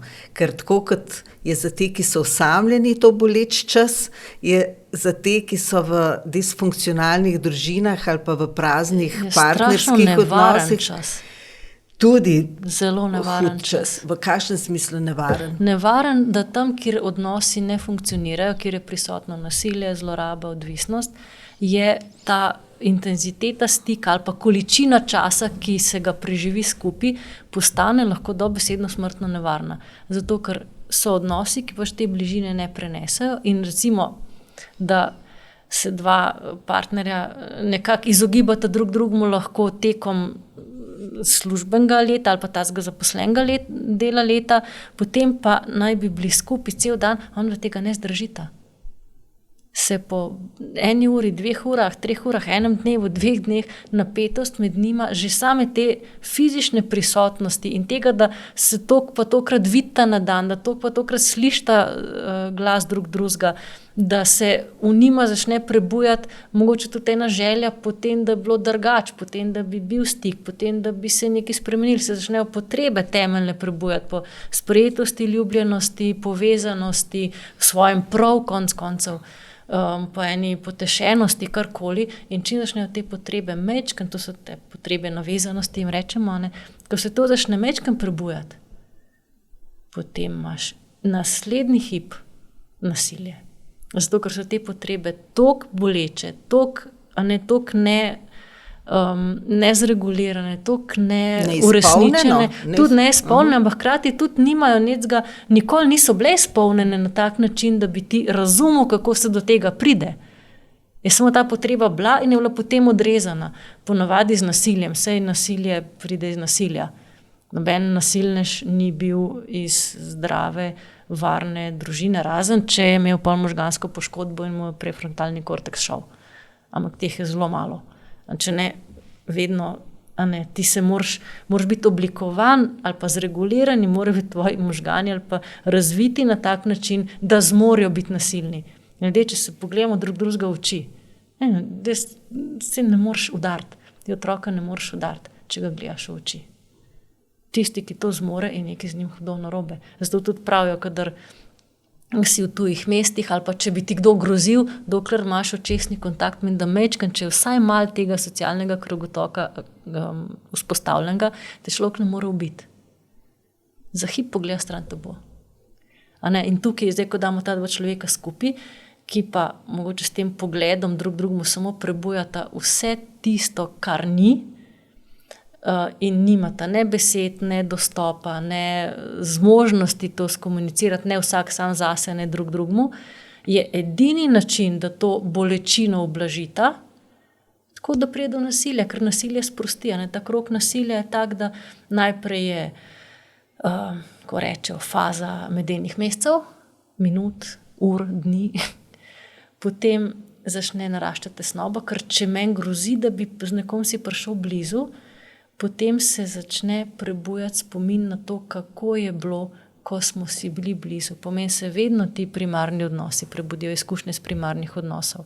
In če je tam noter bila zavrženost, nasilje, grobost, zavračanje, sramotenje, bolečina, potem jasno, ko priješ ti spet en tesen odnos in se to začne prebujati, če si, tako v narekovajih, obrambno naravnan, jasno boš to takoj prekinil, ker je nevzdržno, ker nisi toliko neumen, da bi še enkrat tvegal, da boš spet zavržen. In potem, ker ta napetost ne strah pred zavrženostjo ali pa sramotitvijo ali pač kakorkoli, začne naraščati, prije toliko deleč, da je že toliko napeto, da si prav rečeš, ok, daj, če se zdaj stepev v Palmir. A ne, to pri otrocih včasih vidimo, ali pa tako lepo je napisano v tej Hessejevi otroška duša, ali pa še v kakšnem delu, je sigurno tudi pri teh prišlekih od Lojzeta Kovačiča so kakšne take scene, a ne, kako otrok čaka, a ga bo zdaj pogruntal ali ne, neki ne ukradel in pa zdaj ne ve, a starši vejo ali ne vejo. In kaj bo ta napetost v njemu narašča in si sam misli, da udar me že sam do Palmir. In to je med odraslimi isto. Da udar me že do Palmir, ker ne morem prenašati te napetosti, ki ne vem, kako se bo končala. In potem se ta krog vrti in potem jasno pride do nasilja in potem blazno obžalovanje, nikoli več in ne vem kaj, ne. In spet prijemo ta medene mesece in potem se to vrti in vrti in vrti, ker je to postala prevladujoča oblika regulacije te nevrednosti, praznine, osramočenosti, o katerih smo govorili na začetku. Zato so odnosi med prazniki, ko nekako nam že grozi, da bi se lahko povezali, takrat se pokaže, koliko je mogoče enih ne še izgovorjenih ali pa predelanih vsebin, ki jih nosimo v sebi, ali v tem, ali v kjerkoli odnosu, to so naše vsebine. In takrat, ko se to začne zgoščevati in prihajati na površje, takrat je možnost, da bi mogoče lahko naredili nekaj novega. In je pošastno, da prazniki, zelo za otroke, recimo, ko so v nefunkcionalnih družinah, ko živijo v agresivnih starših, ko so zlorabljeni, ko se teh zgodb je, nažalost, mislim, raje nočeš vedeti, koliko jih je. Razumem, da je za njih to smrtno nevarno. In jaz takih družin ne bi silila, da so skupaj. Niti približno. No, pa tudi, če ni smrtno nevarno, je pa psihološko obremenjujoče, če veš, da bojo lahko se razprle zopet, ne vem, stare rane, neizgovorjene, neke stvari, neke potlačitve, polno teh nekih vsebin, ki jih v družini ali pa v partnerskem odnosu se ni pometali pod preprogo preprost, ne. In takrat v bistvu je še največ, kar se lahko zgodi, še najlepša stvar, da skupaj gledaš že 25-tič sam doma. Ne, ali pa toliko butaste filme, ki ne grozijo s tem, da bi prebudile kakršnokoli globje čustvo. In da razmišljaš, če boš dal zdaj rdeče ali srebrne obeske in, že to je za marsikiro, bom rekla, odnos ali pa družino maksimum, kar zmore. To je v bistvu že ogromno, da zmore sedeti v isti dnevni sobi, gledati en butast film in se ne stepsti. Še ena stvar je tudi pred leti se mi je sestavila, ko sem prvič se pač v enem tekstu malo osvetlila te decembrske neprijetnosti, ne. Za koga vse je ta čas težek, ne samo za osamljene, bolane, priklenjene na posteljo, starostnike in tako naprej. Ampak najdla sem še eno nišo, ni tržna, eno nišo. In to so otroci, recimo hipotetično, otroci ločenih staršev, ki je vsak od teh staršev zgradil svojo lastno družino. Ja. Hipotetično. Ja. To se pravi, dobimo in potem se dva najdeta, fant pa punca, ki oba dva izhajata iz ločenih družin, ki so si ustvarjali nove družine. Hipotetično so to 4 družine. Božič en sam, novo leto tudi. Te 4 družine se morajo nekako zvrstiti med te prazniki. Ti otroci norijo, to so že odrasli, norijo od ene družine do druge družine, povsod morajo jesti, odpirati darila, biti presrečni, ko se družijo. Eni niz ritual ponovijo nekajkrat, ne. Predvsem je pa to izjemno naporno, ne. Tako da nenadoma sem uzrla te mlajše generacije, nekih, ki so zdaj odrasli, ki so lahko otroci ločencev z novimi družinami, koliko enih družin morajo oni obdelati čez te praznike. Mislim, to je v bistvu civilizacijsko absurd. Ja, zelo, zelo boleča tema je to. To je zelo boleča tema, ker že po ločitvi zgraditi pripadnost ali pa ohraniti pripadnost tega otroka staršem je nekaj, kar si zelo vesel, kadar se zgodi. Kadar je možno in da starša premorta toliko ene zrelosti, da starševstvo ohranita in tudi pripadnost temu otroku omogočita, to je že veliko. Potem, ko pa dva taka otroka damo skupaj, če rečem, to je zdaj pač maksimalno število družin, ki se jih lahko zgodi, je prva stvar, če gre to za en odrasel par, ki mogoče že živita skupaj ali imata eno tako bolj trdno vez med seboj, je to, da Božič je njun večer. Kje bosta ona dva ta svoj večer živela, ali bosta ona dva koga povabila, ali bosta šla k eni družini, drugi, tretji, četrti, to je čist njuna stvar. Kakor sta morala ona dva sprejeti ločitev in odločitve svojih staršev, se bojo starši naučili sprejeti njuno odločitev, njuno življenje, njun odnos in ga negovati in spoštovati. In če boste rekla, če boste v 4 letih šla pač vsako leto k nekomu, ali če ne boste nikoli šla nikamor, boste rekla, dajte darila nam pred vrata in pustite nas pri miru, ali če boste povabila vse 4 družine k sebi domov, je čist njuna stvar. Vsekakor biti za Božič skupaj ni dolžnost, ampak je privilegij. In s kom boš skupaj za Božič, s kom lahko ti to ranljivost ali pa eno globino Božiča živiš, glej, vsako leto vidiš sproti. In ta dva mlada človeka si zaslužita, že mojima pripada Božič, ki je njun. Kako boste pa pol obiskvala in če boste in če ne boste, to je pa potem čist sekundarnega pomena. Problem pa je, da v bistvu te družine, če je to res tak pritisk, kako praviš. Ja, vedno nastane pritisk, Katarina. Ampak kdo koga rab, seveda, ampak to je siljevanje. Že itak smo jim vzeli domove. Jaz zdaj ima pa 4, prej sem imela samo 2. Seveda je siljevanje in manipulacije in vse, ne? Ampak to je siljevanje, se lahko prekine samo tako, da se reče, zdaj pa dost. Vi ste si svoje ustvarili, zdaj se pa še midva ustvarila svoje. In bova videla, koliko zmorva, kaj zmorva, s kom zmorva, na kakšen način, kdaj in za koliko časa. Koliko sem vesela, da smo to načeli. Ja, to sem jaz tudi vesela, zato ko to je pa res, se mi zdi najbolj tista nekaj, kar je čist prezrto. Vsega, kar čist prezrto. Kakšen pritisk je za te mlade ljudi to. In lahko samo še to dodaš, ker nastanejo gotovo lahko izjemni pritiski, čustvene manipulacije, tekmovanje med družinami, katera družina je zdaj več vredna, da bo ona imela ta Božič, recimo božični večer. Tekme se začnejo, mislim, marsikaj, to je grozno, ne? Kaj taka dva mlada, kako se obranita, recimo, kje najdeta, kako najdete tisto moč, da se zoprstavita tem pritiskom, manipulacijam, da se nahranita, da rečeta ne, da vzdržita te pritiske? Najprej tako, da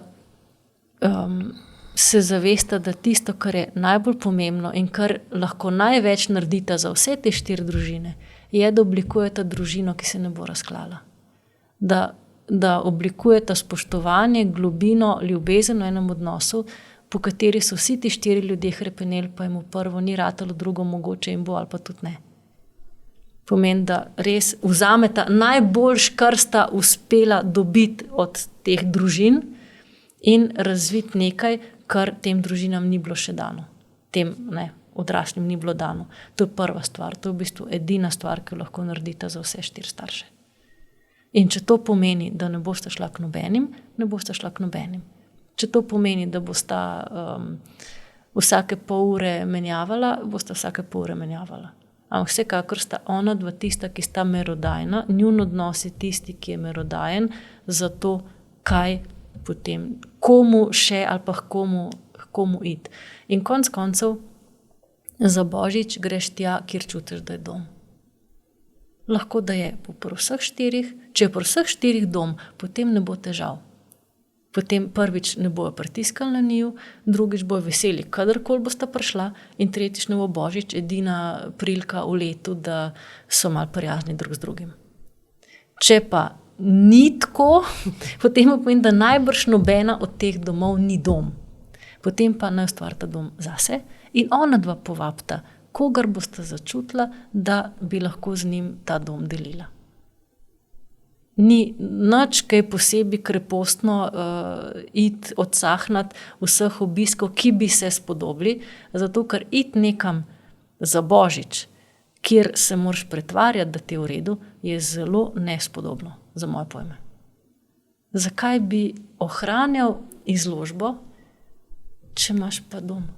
Če imaš pa doma lahko svoj dom. Ne zdaj užaljno bo, zdaj pa tukaj, ampak ljube duše, pa vama to pripada. Vdahnite se, naredite nekaj, naredite si en svoj ritual, pač kakorkoli. Ne? Rabijo precej poguma, ne vem, zdaj me je prešinilo, mogoče ravno ti odrasli so bili kot otroci zelo ranjeni, ker so pač se družine razbile, ne? Da mogoče še toliko bolj skrbijo, da ne bi zdaj koga prizadeli, užalili in tako naprej. Ne? Ja, mislim, da so ravno oni to bolj obremenjeni kot drugi. Seveda, zato ker, ali ne, to bo spet ena narobe razumljena izjava, ampak nič hudega. Otroci, kadar se starši ločijo, je otrok tisti, ki ohrani občutek doma. On je edina skupna točka. Še. Pač starša ostaneta, zakon je razpadel. In normalno bi bilo, da so starši tako v narekovajih kost pohištva, otrok pa prihaja pa odhaja. Pomeni, da ni treba skrbeti, a dom je ali ni, dom pač je. In ti pač prihajaš in odhajaš in pol narediš svoj dom. Kjer se pa dom razbije, si pa ti tista točka. Otrok je ostal, mi dva pa prihajava, podhajava. Enkrat je pri enem, enkrat je pri drugem, ampak edina stalnica je otrok. In takrat otrok lahko odnese ta občutek, da je on tisti, ki mora zagotavljati, da bo tam še dom. Zakaj mora zagotavljati? Zato, ker če tega ne bo zagotovil, tega zanj ne bo več. In potem je tako, kot smo rekli prej, za ta otroška prijateljstva, te otroške izkušnje, mora svojo fizično prisotnostjo ohranjati občutek, da tam je dom zanga. Ampak dom zate je tam, kjer ti ni treba hoditi nazaj, zato da bojo vedeli, da si ti še vedno njihov in da jih imaš rad. Pomeni, dokler starši, en, drug, tretji in četrt, ne morejo tega otroka mu spustiti na tak način, da vejo, da jih ta otrok ima rad, tudi če ne pride, potem to ni dom, ampak je res čustveno izsiljevanje. In gotovo za ta dva otroka, odrasla, je eno veliko tveganje. A bo sploh še kje dom za njiju ali ne? Zato sem rekla, da je prioriteta, da ona dva ustvarita dom med seboj. Potem se bo pa videli, koliko zmorijo, kolikšen del doma zmore nuditi vsak od staršev. Eni lahko nudijo eno kavo na 3 leta, eni lahko nudijo res mogoče en dom, pa eno potem tudi kasneje staro starševstvo. Eni nudijo samo to, da jih prideš crkljati, zato ker si nikoli niso znali ustvariti nekaj varnega in prijetnega in tam trpijo in ti hodiš malo jim lajšati trpljenje. A ne, je zelo odvisno. Ampak konec koncev, če doma tam ni, to vemo, da ga ni takrat, kadar je užaljenost in tekmovanje, kje bojo otroci za božični večer. Potem je treba se nekako sprejeti to, da je omejenost ali pa da je zmožnost teh staršev prišla do ene določene mere, ne pa več. Da pač več kot to, kot njih ne moramo pričakovati. Izžalovati dom, izžalovati še enkrat ločitev, izžalovati tisto, kar se ni razvil in na podlagi tega, ko vidiš, koliko je lahko dom nekaj globocga ali pa koliko je to hrepenenje po domu nekaj globocga, iz tega hrepenenja vzpostaviti dom, ki bo to globino imel. Potem bo pa lažje prenašati tudi nedokončanost domov, ki so ostali za tabo. In potem bo veliko lažje tudi reči ja, pa ne, pa razumeti, se ne živeti več v iluziji tega, da boš popravil dom zase pri svojih starših, ampak ga začneš graditi v partnerstvu. In ker če se v partnerstvu ne da zgraditi, potem bo tudi to partnerstvo razpadlo. To je problem. Da vleč otroke narazen pomeni uničiti še en potencial za en odnos, ki bi morda lahko razvil nekaj globjega. Sploh zato, ker je bila izkušnja taka, da ni nujno, da odnosi ostanejo, da se razvijajo in da imajo potencial za biti nekaj trajnega. Kako lepo, da si to razložila. No, upam, da bo gotovo marsikomu, ki izhaja iz takih družin in odnosov, to bo prav tako lepo po gledilih, ne? Da ta pogum, torej da storijo tako, ta nova generacija mlajša, tako, da je v njihovo dobro. Ja, ne? Ker to bo dobro vseh. Čudovit. A lahko za konec še malček osvetliva te fantastične novoletne zaobljube, ne? To je zopet nekaj, kar ljudje zelo pogosto počnemo s tem 1. januarjem, nekim mejnikom, iza katerega bo pa drugačen svet in drugačno življenje in bomo začeli telovaditi in bomo začeli hujšati in bomo nehali kaditi in bomo ne vem kaj vse. Skratka, polno nekih zaobljub z nekim fiktivnim mejnikom, ne. Večinoma to tudi ljudje sprovedejo, ampak ne obstane. Ne? Se pravi, se s to močjo neke volje, želje lotijo teh sprememb, ampak običajno to izvodeni, zato ker ni pravi razlog zadnji, ker motivacija ne more biti datum. Motivacija, tudi ponovadi si mi izberemo, kaj bi zdaj naredili drugače, tako da popravljamo kakšno navado ali pa kakšno razvado ali pa nekaj zelo na površini. Ampak vse mi nočemo tega. Ja, mi mogoče hočemo shujšati, ampak če se pa lotimo hujšanja samo tako na površini, pač hočem shujšati, ker bi rada izgledala lepo. In potem se matram in vso pozornost usmerim na to, da ja ne bi kaj preveč, da ne bi kaj premalo. V bistvu si pa nikoli ne vprašam, zakaj pa moje telo rabi toliko zaloge za hude čase? Kaj pa je toliko hudega, da moram imeti zalogo, če bi bilo nekaj? Ne? Pomeni, kaj je tisto, kar mene spravlja ves čas mečke nad moje zmožnosti, čustvene, ali pa da živim na način, ki presega v bistvu moje naravne danosti ali pa gre celo proti njim. Ko bom jaz to odgovorila, ko sem jaz dovolila mogoče reči, mogoče pa smem ne narediti nobene zaobljube za to novo leto.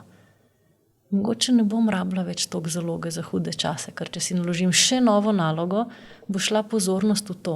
V bistvu tisto, kar ljudje rabimo, je to, da enkrat sprejmemo to, kar je naša resnica, ne? Kar je naša nemoč, kar je naša, rečemo, omejenost in kje lahko začnemo delati prostor za odnose, za stik in za ranljivost. Ljudje, ko postanemo ranljivi, ko nekako se lahko soočimo ali pa si dopustimo začutiti svoj temelj, takrat zaloge ne rabimo več. Če gremo na ta socialni krogotok, če gremo na sposobnost pozitivnega čustvovanja, če dovolimo telesu, da začne varnost crkati, ne samo, da ne trzamo samo na alarme, potem počas telo uspe samo izoblikovati tisti naravni ritem, če ni nekih bolezni ali pa ne tako, ko takrat pač je to dosti bolj zapletena stvar, ampak se tudi da nekako zregulirati. Ampak potem bo izguba telesne teže ali pa oblikovanje telesa sama od sebe se zgodila.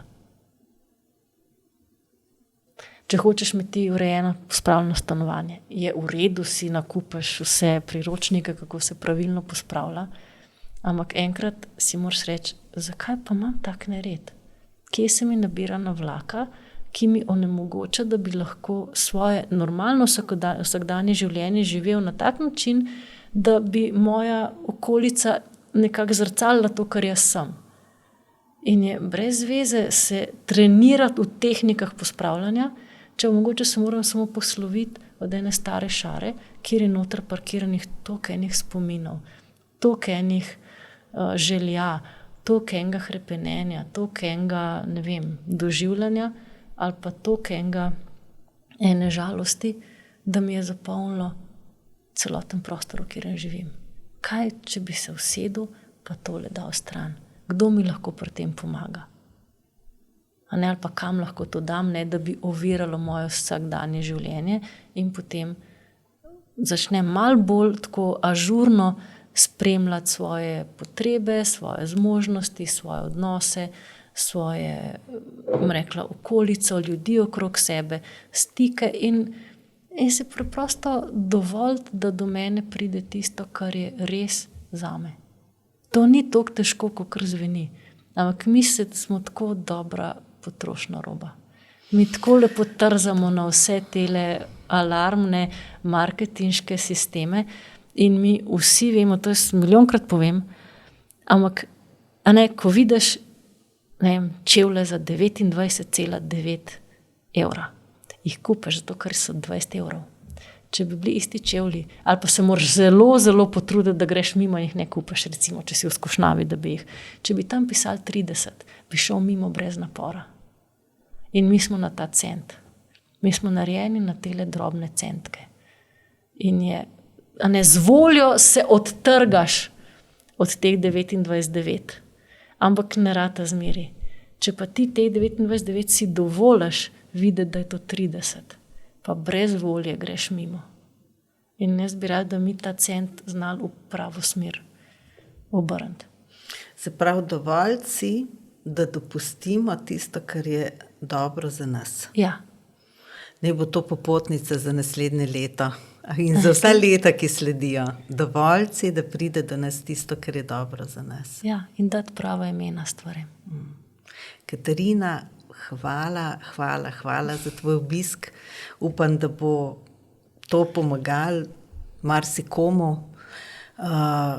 Srčno upam, zato ker je res to čas hudih stisk ob tem, da je tako čudovito lep in prisrčen in bleščeč in poln neke radoživosti, ampak je tudi čas tegob in žalosti, tako da zasukimo se v to svetlo stran, pozitivna psihologija. Skozi tegobe se potem razkrije ali pa razodene nekaj, česar noben ni pričakoval.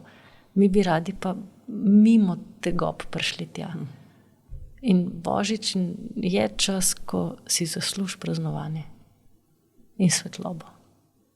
No, naj bo veliko luči. Hvala, Katarina. Hvala te.